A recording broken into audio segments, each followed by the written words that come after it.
Have you ever uh, started a new job, maybe joined a new team, or even just walked into a room full of strangers? There's always that initial, feeling out Oh, period. definitely. You're trying to figure out who's who, where you fit, how to sort of navigate things. And those first interactions, they really set the tone. Mhm. Who's in charge, who's maybe not, who just wants to get along. Well, it turns out our animal friends experience something pretty similar, but often with much higher stakes. That's exactly right. And while we often think of social hierarchies as, maybe a uniquely human thing, Hmm. they are absolutely fundamental to so many species. Today, we're doing a deep dive into the, well, frankly, fascinating and surprisingly complex world of pig social dynamics. Right. We're going to explore how these dominance hierarchies form, particularly in swine production, and why understanding them is just so critical for the animals themselves and for the industry, too. So why pigs? Why their social structure? I mean, it might sound a bit niche Yeah. maybe, but what we found digging through the expert research and studies is that it influences pretty much everything. An animal's well-being, a farm's productivity, even, the quality of the meat you might end up eating. It's all connected. Yeah. So our goal today is really to cut through all the dense information and bring you the essential insights. Think of it as uh, us doing the heavy lifting on the research, finding those aha moments, those surprising facts, so you walk away feeling properly informed, but hopefully not overwhelmed. Sound good? Sounds great. Let's get into it. Okay. So, to really get a handle on the challenges in modern swine production, we first need to understand the pigs, well, their natural social structure. Our domestic pigs, Sus scrofa domesticus, they come from the wild boar, Sus scrofa. Right. And they still have many of those innate social behaviors. This ethological blueprint, basically, their built-in natural behavior patterns, that's our starting point, our baseline. Okay, so what does that baseline, that natural setup actually look like? Because I'm picturing, maybe a muddy field, lots of pigs running around, but I suspect it's a bit more organized than that. Oh, it is. Remarkably so. The sort of core social unit in the wild is called a sounder, and it's a really stable group, matriarchal, actually. Matriarchal, okay. Yeah, usually it's about 2 to 4 adult females who are closely related, think mothers, daughters, sisters, and all their offspring of different ages. Young females tend to stick around in their birth group or maybe form a new one nearby with relatives. This means there's a really high degree of familiarity and kinship. So basically a close-knit family unit then. What about the males, the boars? Are they part of this? Not permanently, no. Once they reach sexual maturity, young boars leave the sounder. They might live alone for a while or form these small, sort of temporary bachelor groups. Uh-huh. They really only join up with the sounder temporarily during the mating season. And when they do, yeah, they usually take the dominant position over everyone. But the key thing is, for most of their lives, the sows and their young live in this very stable, very familiar social world. They rarely encounter unfamiliar pigs because different sounders tend to actively avoid each other, even if their territories overlap. That sounds, well, pretty peaceful compared to what I might have imagined. You mentioned highly organized communal behaviors before. What does that involve? Yeah, things like cooperative maternal care. You might see one sow staying with all the piglets while the others go off to forage. Hmm. They also built communal nests for resting together, and they have very distinct dunging areas, always well away from their sleeping spots. It shows a pretty sophisticated level of group cohesion, how they organize their space. And within this stable founder, is there still a pecking order, a hierarchy, or is it all just kumbaya? No, there's definitely a hierarchy, usually linear, pretty clear. But here's the really critical point, and maybe the first big aha moment. Okay. It's not formed through constant violent fighting. It's largely based on things like physical presence, age, size. Older, bigger sows just naturally dominate the younger, smaller ones. And once that hierarchy is established, it's incredibly stable, which means there's actually very little overt aggression. So how do they keep order without all the fighting? I mean, in the human world, sometimes if you don't assert yourself, well, Right. Well, they mainly do it through ritualized threats and really subtle communication. Dominant pigs might use certain sounds, like a bark maybe, to show their status. And the subordinate animals, they actively avoid conflict. They withdraw, they show submissive postures. Actual physical fighting is pretty rare. It usually only happens if there's a really scarce, really valuable resource they need to compete for. But in their big natural home ranges, that's just less common. Mm-hmm. It's a very low aggression model, really, a huge contrast to what we often see in commercial systems. That is a powerful contrast. Yeah. So if they're actively avoiding fights in the wild, their communication must be pretty good then. How do pigs actually talk to each other? Is it just oinks and grunts? Oh, it's way more than that. Their communication is multimodal, quite sophisticated, actually. Researchers have identified over 20 distinct vocalizations. Everything from, like, contact grunts when they're foraging together to these really high-pitched squeals that signal pain or distress. 20 distinct sounds. Wow. Yeah. But maybe even more important is their sense of smell. Olfactory communication. Pigs have an amazing sense of smell. They use it constantly to recognize pigs they know, to investigate newcomers. It's so important, along with sound, that pigs can actually form social hierarchies even when they're blindfolded, relying just on smell and sound. That's incredible. But it also sounds like a major vulnerability if those natural cues get disrupted somehow. It absolutely is, and that's a key point. Think about a modern pig barn. It's often loud, right, and maybe doesn't have a lot of distinct smells. It's olfactorily quite barren compared to the wild. Yeah, I can imagine. So that environment can really hinder these natural, non-physical ways they assess each other. This lack of sensory information might force them to rely more heavily on physical confrontation to figure out status and intent, because those subtle cues they evolved to use just aren't there, or they're masked. So instead of a quick sniff test to size someone up, Exactly. They might be forced into a proper fight. And this shift from those subtle low-energy signals to costly physical aggression is a huge reason why we see so much fighting in modern barns. okay, so that paints a clear picture of the natural harmony, let's say. Now let's pivot. Let's talk about where that natural order hits a very different reality. Yeah. Commercial production. It sounds like there's a fundamental conflict brewing here. There is, absolutely. The pig's evolved social blueprint, based on stability, knowing everyone, being related, it's fundamentally at odds with the constraints of intensive farming. And this mismatch, this conflict, is really the main driver of the social stress, the injuries, and the productivity losses we see in commercial systems. So how exactly does commercial pig farming clash with that natural way of life?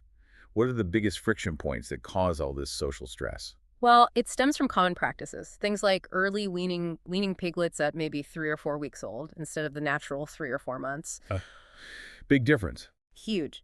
Then there's the frequent regrouping. Mixing large numbers of pigs that have never met before, often done to create uniform groups for easier management. Add in high stocking densities, not much space per pig, and often quite barren environments. It all creates this perpetual social instability. They're constantly having to renegotiate their place, essentially living like strangers in a crowd. And when you do mix unfamiliar pigs, what's the immediate result? I'm guessing. Chaos. Chaos is a good word for it. And often, injury. Mixing unfamiliar pigs is the #1 catalyst for intense, prolonged fighting, which can often cause injuries. And it's routine. It happens at weaning, again, when they move to the grower or finisher stages, sometimes even during transport. Each time they're mixed, any previous social order just dissolves. Poof! And they have to start all over again, establishing a new hierarchy from scratch. That sounds incredibly stressful. How does the pig's body actually react to that level of social upheaval? It triggers a major physiological stress response. Basically, their body hits the panic button. It activates their stress systems. This leads to a surge in stress hormones like cortisol. That's a key biomarker we measure.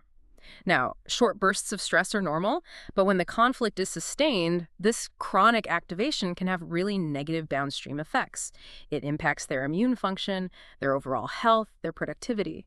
So what does this fighting process look like over time, like hour by hour after mixing? Is it just nonstop fighting?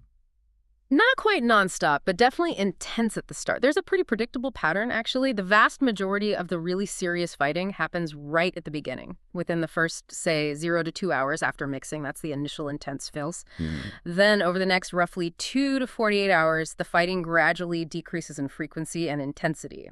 This is as a dominance hierarchy starts to emerge. We call this the resolution phase. And after about 48 hours, overt physical fighting usually drops to a much lower basal level. The established order is then maintained mostly through threats and avoidance behaviors, which are much less costly. That's the maintenance phase. So when they are fighting in that initial phase, what does it actually involve? Is it like a boxing match? Well, kind of. It often starts with some mutual investigation. 2 pigs approach, they nose each other, sniff, maybe make some sounds.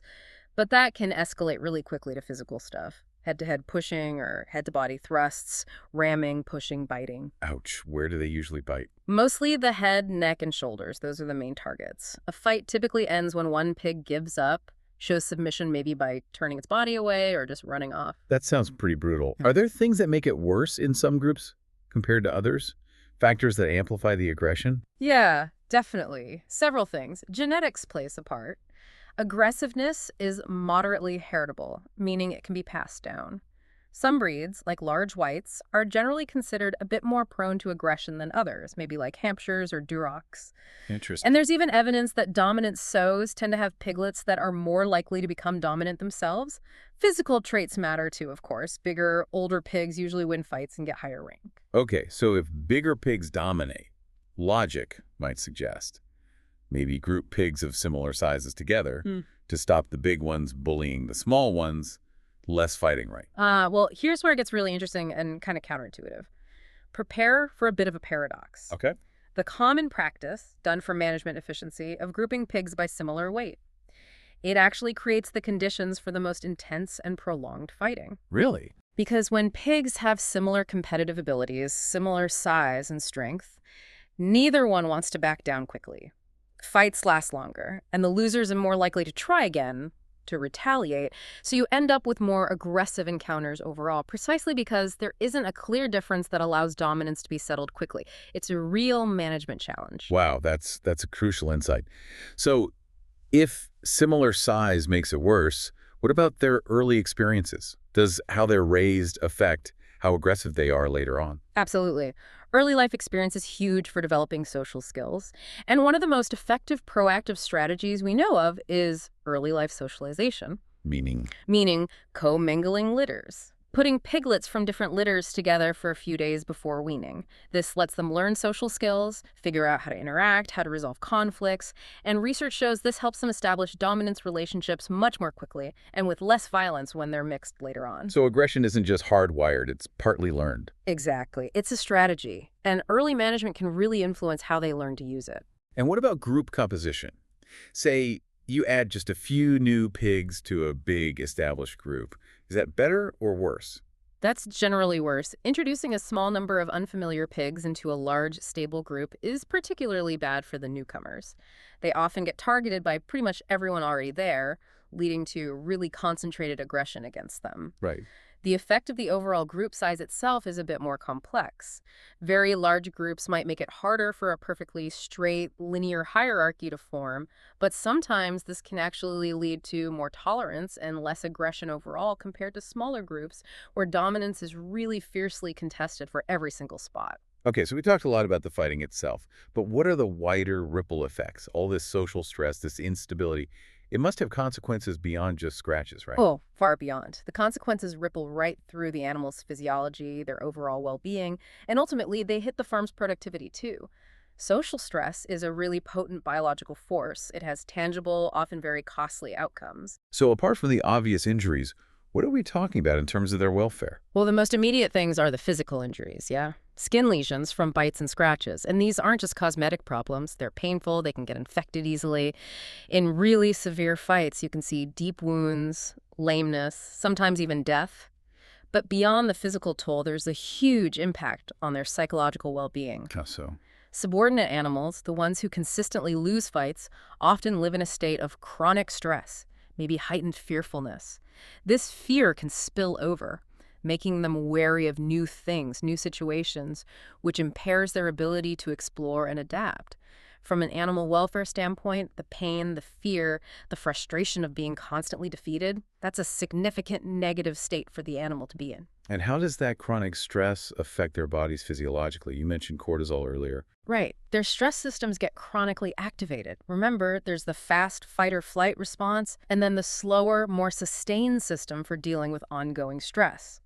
Both get hammered. This floods their system with stress hormones like cortisol. And while short spikes are okay, chronic activation messes things up. It leads to physiological dysregulation and, really importantly, immunosuppression. It weakens their immune system. Making them more likely to get sick. Exactly. Socially stressed pigs are far more vulnerable to diseases. So if a pig is constantly getting picked on It's literally more likely to catch whatever's going around. That's precisely what the research shows. There's a direct link between social status and how susceptible they are to disease. Studies have found, for example, that subordinate pigs had significantly higher rates of illness and death when exposed to viruses like Ojeski's disease compared to their dominant pen mates. Wow. The chronic stress just compromises the immune system's ability to fight off infections. And presumably it's not just the pigs who lose the fights that are stressed. The whole situation sounds stressful. That's another crucial point. The entire groom experiences stress during periods of social disruption, not just the losers. And this has big implications for herd health overall. Like how? Well, a pen with a really stressful, unstable hierarchy can end up with this subgroup of immunologically vulnerable subordinate pigs. These pigs can act like sentinels for disease. They might be the first ones to get sick. Right. And they can also act as reservoirs, potentially shedding more pathogens, which increases the disease risk for the whole group. Okay, that connects straight to the economic impact then. How does all this social stress affect the farm's bottom line and the final product? The production losses can be really significant. Aggression and social stress directly hit growth rates. Subordinate pigs often get pushed away from feeders, so they eat less, grow slower, and you end up with much more variation in weight within the pen, which makes management harder. And they're wasting energy fighting. Exactly. The energy they burn, fighting, dealing with stress, repairing injuries, that's all energy that isn't going into growth, into producing lean tissue. So the overall feed efficiency for the group goes down. And does this impact breeding sows as well? Yes, very significantly. Chronic stress messes with the delicate hormone balance needed for conception and maintaining pregnancy. Subordinate sows in competitive group housing often struggle to get enough feed, they can lose body condition, have smaller litters, and higher rates of reproductive failure overall. And it even affects meat quality. Acute stress, say during transport to slaughter, which often involves mixing unfamiliar pigs again, can lead to problems like PSE pork. Pale, soft, and exudative. PSE pork. Yeah, it means the meat loses its proper color and firmness. It holds too much water, basically, all due to that acute stress right before slaughter. Plus, physical fighting can cause carcass bruising. Both of those things reduce the value of the final product. You mentioned something earlier called a compensation skill. What was that about? Does it mean some pigs can just, I don't know, tough it out and grow okay anyway? Ah, yes. That's a really fascinating finding, and maybe one of those important hidden insights. Some subordinate pigs can actually manage to maintain their weight even when they have less access to feed. So they are resilient then? Well, here's the twist. Here's the aha. It's not really resilience in a positive sense. It reveals a profound hidden welfare cost. Their ability to keep weight on is often achieved through things like constant vigilance, changing their daily routines to avoid dominant pigs, maybe eating quickly when they get a chance, likely living with heightened fear and anxiety around the feeder. Oh, okay. The sheer effort involved in that behavioral compensation is itself a welfare concern, even if their weight chart looks okay on paper. It really challenges us if we rely only on production numbers as our sole indicator of animal well-being. That's a really powerful point. So, okay, the basic principles of hierarchy seem clear, but do the specific social challenges change depending on the pig's life stage in commercial production? Oh, absolutely. You can't just apply one set of rules across the board. The strategies have to be tailored. The unique physiological state, the development stage, the environment, it all changes the dynamics. Let's start right at the beginning then. The weaning transition. That sounds like it must be a really tough time. It is arguably the most acutely stressful period in a commercial pig's life. Think about it. They're abruptly separated from their mother. Their diet changes completely from milk to solid feed. They're moved to a new environment. And crucially, they're mixed with large numbers of non-litter mates for the first time. Right, because before that, they had their own little litter hierarchy. Exactly. Within the litter, they establish what's called a teat order. It's a stable hierarchy for accessing the mother's teats, and it's generally low aggression. Weaning just shatters that. Suddenly, they're thrown in with dozens of strangers and have to violently negotiate a completely new pen-level hierarchy. So for the farmer managing them, what are the main goals or challenges at that specific stage? The main goals are really to cushion that shock as much as possible, minimize the aggression, obviously, and get them eating and drinking right away to prevent that post-weaning growth check where they lose ground. A big challenge is managing what are sometimes called fallout pigs, those individuals who just fail to adapt and thrive in the new group. You also see abnormal behavior sometimes, like belly nosing, which is thought to be a redirected suckling behavior. And you mentioned pre-weaning socialization helps here. Immensely. That strategy of commingling litters before weaning really helps teach them those social skills, making this transition less violent. It's paramount. Okay. After weaning, they move into the grower-finisher stage. This is where they're meant to be growing fast. How do social dynamics work then? Right, this stage is all about rapid growth, so it's defined by an intense drive to get resources, especially feed. Any hierarchies they might have formed at weaning often get disrupted again by subsequent regrouping. And the social hierarchy in growing pigs tends to be a bit less stable, maybe less strictly linear than in adult sows. There are often more frequent challenges for rank. So it boils down to competition for food and space again. Pretty much, yeah. The main goal for the producer is maximizing growth rate, feed efficiency. So the key social challenges are managing the aggression that comes from that intense competition and also preventing chronic vice behaviors, things like tail biting, ear biting, flank biting. What causes those? They're often seen as redirected behaviors, maybe exploratory behaviors or aggressive tendencies that get misdirected onto pen mates, especially when they're stressed or in barren environments without much else to do.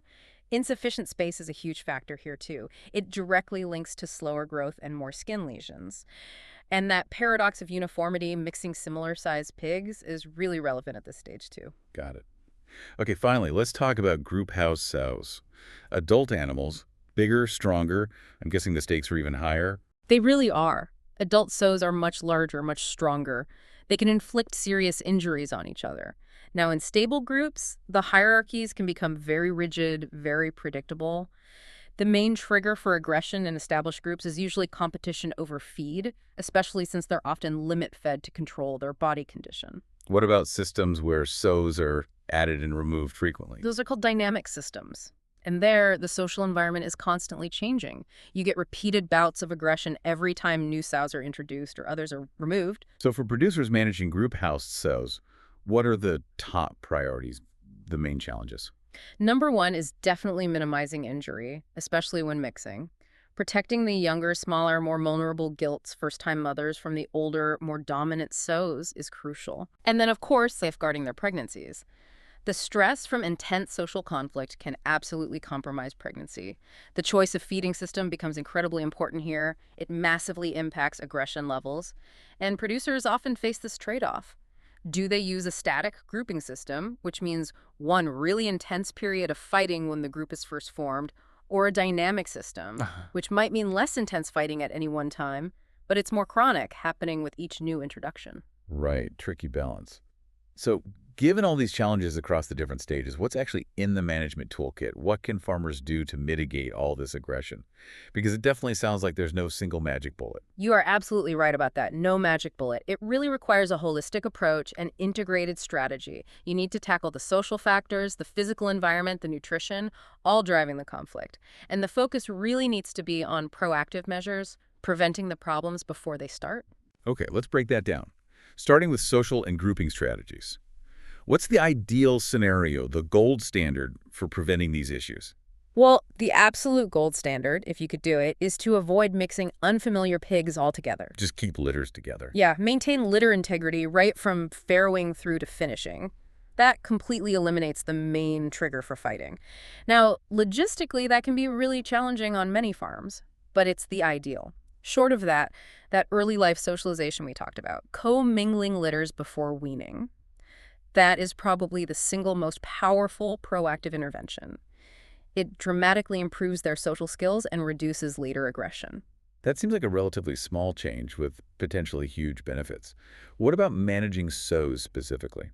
For sows, grouping by parity is really effective. That means housing the gilts, and the first parity sows the ones having their first litters separately from the older, bigger, more dominant sows. That protects the younger ones. Makes sense. And another interesting thing for group-housed sows, sometimes the presence of a mature boar, either in the pen or nearby, can actually have a calming effect. Really? The boar often becomes the highest-ranking animal, kind of naturally, and that seems to suppress some of the aggression between the females. You can also try things like progressive introduction, letting groups get used to each other's sight, smell, and sound in adjacent pens before they actually have physical contact. Okay, so managing who is grouped with whom is key. What about the physical space itself? How can pen design help? Pen design, space allowance, adding complexity, these are crucial. Just providing enough space is fundamental. Subordinate pigs need room to escape from an aggressor. Not enough space directly correlates with more skin lesions, lower growth, and the EU minimums, while a standard, might still not be quite enough in some situations. And the shape of the pen matters. It does. Long rectangular pens generally seem to be better than square or circular ones. They provide longer escape distances. Corners can also offer temporary refuge for a pig being chased. So, more space, better shape. What about adding actual physical things into the pen, like walls or barriers? Yes, adding structural complexity. Things like solid partitions or visual barriers. These can be highly effective. Studies show they can reduce aggressive interactions by as much as 25%. How do they work? They basically allow a pig being chased to break the line of sight with the aggressor. That often ends the chase. It provides a safe refuge, a place to get away. This makes me think of toys for kids, keeping them occupied. Does environmental enrichment help pigs in a similar way? Prevent boredom turning into aggression. It absolutely does, and it's more than just boredom. Pigs have a really strong innate drive to explore, to root, to chew, to manipulate things with their mouths. In a barren pen with nothing else to direct that behavior towards. It gets directed at penmates. Exactly. That's often where harmful vices like tail biting or ear biting come from. So providing effective enrichment gives them a suitable, safe outlet for these natural behaviors. What counts as effective enrichment, though? I'm guessing not just like a bowling ball hanging on a chain. No, probably not for long. You're right. To be really effective, enrichment materials need to be, well, interesting to the pig. They should be complex, engaging, chewable, deformable, something they can actually destroy, and ideally even ingestible. Like what? Things like straw, hay, wood blocks they can chew on, natural fiber ropes. These are much, much better than simple non-destructible things like metal chains, which they tend to lose interest in very quickly. Are there downsides to enrichment? There can be practical challenges. If you don't provide enough enrichment, the items themselves can become a new resource to fight over. Right. And there are practical issues like cost, biosecurity concerns, and making sure the enrichment is compatible with the farm's manure handling system, like using straw on fully slatted floors can be tricky. Okay. Can what the pigs actually eat make a difference to how calm or aggressive they are? Yes, definitely. Nutritional strategies can be surprisingly effective, especially for gestating sows that are limit-fed. Chronic hunger can drive frustration and aggression, so using high-fiber diets is really relevant there. How does fiber help? It increases gut fill, makes them feel fuller, promotes satiety without adding lots of extra calories. This can lead to calmer sows and less fighting over feed. Also, supplementing with tryptophan, that's an essential amino acid. Okay. It's a precursor to serotonin, the feel-good neurotransmitter. Supplementing tryptophan has been shown to reduce how long fights last and how often attacks happen. And another smart trick, just for that critical mixing period, provide feed ad libitum. Meaning free access. Yeah, as much as they want, freely available, just for the first 24 to 48 hours after mixing. This removes feed as a limited, defendable resource right when aggression is highest. It significantly cuts down on competition-based fighting. That makes a lot of sense. And speaking of feeding, you mentioned the feeding system design itself is critical, especially for sows. Hugely critical for limit-fed animals like sows. How you deliver the feed profoundly impacts competition. The simplest method is floor feeding, just dropping feed on the floor. It's cheap, but it's also the most competitive. It often leads to what's called fat sow-thin sow syndrome, where dominant sows hog the feed and subordinate ones don't get enough. So what are the alternatives? Individual feeding stalls offer physical protection while the sows eat. Full-body stalls are generally better than just shoulder stalls. Some systems use trickle feeding, where the feed is dispensed slowly over time. This reduces the incentive for dominant sows to finish quickly and then go bully others to steal their feed. And what about those high-tech systems you see sometimes? Electronic feeders. Right, electronic sow feeding, or ESF. These use RFID ear tags to identify each sow and dispense her specific ration. So it gives you precise control over individual intake, which is great. It eliminates competition while they're eating inside the station. Sounds like there's a but. There is. It can create a new bottleneck, new conflict point, right at the entrance to the feeder. You get queuing, bullying, dominant sows blocking access. So the success of an ESF system really depends heavily on good pen design around the feeder. Things like one-way flow systems, plenty of escape space. Okay. One last area in the toolkit. genetics. Mm. Can we actually breed pigs that are just nicer to each other, less aggressive? There's definitely potential there, and it's quite promising. Aggressiveness does have a moderate genetic component. Heritability estimates are somewhere in the range of zero point 0.3 to 0.45. So it's partly genetic. How do you select for it? You can't exactly give pigs a personality test. Uh, Uh-huh. Direct selection for aggression is tricky to measure on a huge scale. But one practical approach is using the number of skin lesions a pig has after mixing as a proxy, an indicator of its involvement in fighting. You can select breeding animals that consistently show fewer lesions. But is there a risk, maybe, that selecting for super fast growth could accidentally make them more aggressive, like more competitive? That's a really important point, and a potential conflict, yes. Intensive selection purely for production traits, like rapid growth, might inadvertently favor individuals who are more competitive, more assertive, maybe more aggressive. So the future really lies in developing balanced selection indexes, ones that include behavioral traits alongside production traits, aiming for sustainable genetic improvement in both areas. Okay, this has all been about observing, managing, using the tools we have now. But what about the future? Is technology changing how we understand and handle these social dynamics? It absolutely is. The whole field of managing swine social dynamics is really on the verge of a major shift, thanks to something called precision livestock farming, or PLF. Precision livestock farming, what is that exactly? It's basically a move away from just looking at the group as a whole towards continuous automated monitoring of individual animals. It allows for proactive management based on real-time data, not just occasional observations. So instead of just glancing at a pen of pigs, technology could let you know what each individual pig is up to, almost constantly. That's the promise, yes. PLF aims to give producers real-time objective data on individual animal health, welfare, performance, everything. It allows for a much, much more detailed understanding of the social network within the pen.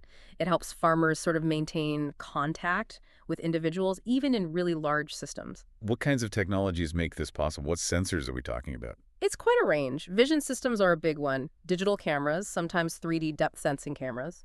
Coupled with artificial intelligence, AI algorithms, these can automatically track individual pigs, identify their posture, monitor how active they are, and even detect specific behaviors like fighting, mounting, or tail biting starting up. Wow. Then there's acoustic monitoring. Using microphones placed in the barn to continuously analyze sounds, they can pick out specific vocalizations like those high-frequency distress squeals during a fight, or even things like coughing patterns that might indicate the start of a respiratory disease outbreak. And can you track individual pigs specifically within that? Yes, individual ID is key. RFID ear tags are already pretty common, especially in things like those electronic sow feeders we mentioned, to track individual feed intake. But now we're seeing more advanced sensors, like accelerometers, motion sensors, embedded right in the ear tags. Like at a Fitbit. Exactly like that. They provide really detailed data on a pig's movement, their activity patterns. Changes in those patterns can indicate lameness, maybe the onset of sickness, or even social stress if a pig is suddenly much less active or avoiding certain areas. And all this data feeds into AI and machine learning, I assume. How does that actually help manage the social hierarchy? That's where the real power comes in. AI and machine learning models can crunch all that data 24/7 and automatically recognize and classify complex behaviors like aggression far more reliably than human observation alone. But maybe the most groundbreaking application here is something called social network analysis, or SNA. Social network analysis for pigs. For pigs, by tracking who is near whom, who interacts with whom, these SNA algorithms can actually build a detailed map of the group's social structure. No. Yes. It can identify the central pigs, the popular ones, maybe isolated individuals who aren't interacting much, and it can even measure the overall stability of the social network over time. It gives you a quantitative, objective measure of the social health of the group, which was basically impossible before. So you could literally see on a screen who's interacting with whom and maybe pinpoint pigs that are struggling socially. Essentially, yes. And it gets even better with predictive analytics. AI models are being trained to identify really subtle patterns, maybe slight changes in restlessness, or how often pigs visit the water drinker patterns that often precede negative events, like an outbreak of tail biting. This allows for preemptive intervention, stepping in before the problem blows up. That is truly remarkable. So this isn't just about stopping fights anymore. It's moving towards actively managing sociality as a positive thing.